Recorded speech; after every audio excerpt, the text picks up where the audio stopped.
Brand yourself কথাটি কেন বললাম?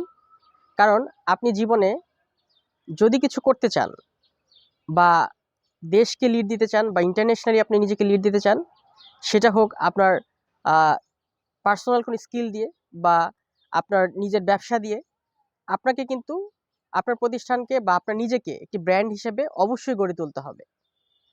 আপনি যদি আপনার প্রতিষ্ঠানকে একটা ব্র্যান্ড হিসেবে গড়ে তুলতে পারেন, আপনি যে প্রোডাক্ট নিয়ে ব্যবসা শুরু করুন না কেন, আপনার সেই প্রোডাক্ট নিয়ে যদি আপনি কাস্টমারের মনে জায়গা করে নিতে পারেন বা বিশ্বাস আস্থা অর্জন করতে পারেন যে আপনার সেই প্রতিষ্ঠানটি ভালো প্রোডাক্ট দিচ্ছে এবং সার্ভিস দিচ্ছে ভালো, তাহলে আপনি এর পরবর্তীতে আপনি যে প্রোডাক্টটা নিয়ে কাজ করুন না কেন, আপনার কাস্টমার কিন্তু আপনাকে বিশ্বাস করবে, ওই ব্র্যান্ডকে বিশ্বাস করবে। এবং পাশাপাশি আপনার ব্র্যান্ড নিজস্ব প্রতিষ্ঠানটি ব্র্যান্ডিং করার পাশাপাশি আপনার নিজেকেও কিন্তু ব্র্যান্ডিং করতে হবে। আর ব্র্যান্ডিং কিন্তু একদিনে হয় না বা অল্প কোনো কাজে হয় না, এটা একটা রেগুলার কনসিস্টেন্ট কাজে কিন্তু আপনার প্রতিষ্ঠান বা আপনার নিজেকে ব্র্যান্ড হিসেবে গড়ে তুলতে হবে। এই যে আমাদের দেশের আকিজ এত বড় প্রতিষ্ঠান, আকিজ কি দিয়ে ব্যবসা শুরু করেছিল? আকিজ বিড়ি দিয়ে ব্যবসা শুরু করেছিল। এখন আকিজের এমন কোনো প্রোডাক্ট বা বাংলাদেশে আজকে আকিজের অবস্থান সম্পর্কে আমরা সবাই জানি। সিরামিক, বেভারেজ বা চিকিৎসা সব ক্ষেত্রে আকিজের অবদান আছে। তাই আকিজের যে ব্র্যান্ড নেমটা, সেটাই মানুষ বিশ্বাস করে কিন্তু।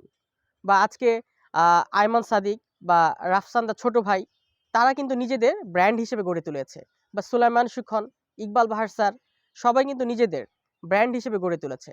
তারা তাদের নামের জায়গাটা এমন পর্যায়ে নিয়ে গেছে, মানুষ সেটাকে ব্র্যান্ড হিসেবে দেখে।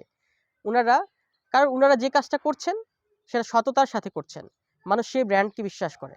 উনারা এখন যে কাজটা করবে সেই কাজটা নিয়ে খুব দ্রুত সফলতা পাবে। তাই আর ব্র্যান্ডিং করার জন্য আপনাকে যে কাজটা করতে হবে, আপনি যে কাজটাই করুন না কেন, সততার সাথে করতে হবে, কনসিস্টেন্টলি করতে হবে। মানুষ যেন সেই কাজ থেকে ভালো রেজাল্ট পায়। আপনার যদি কোনো আপনি যদি শিক্ষক হন, আপনি শিক্ষকতাটা অনেস্টলি করুন, মানুষকে সঠিকভাবে মানে শেখানোর চেষ্টা করুন। আপনি যদি একজন ফুড ব্লগার হন, তাহলে মানে সঠিক ব্লগিং করুন বা সঠিক ইনফরমেশন দিয়ে বা সঠিক রিভিউ দিয়ে আপনি কাস্টমার মনে জায়গা করে নিন।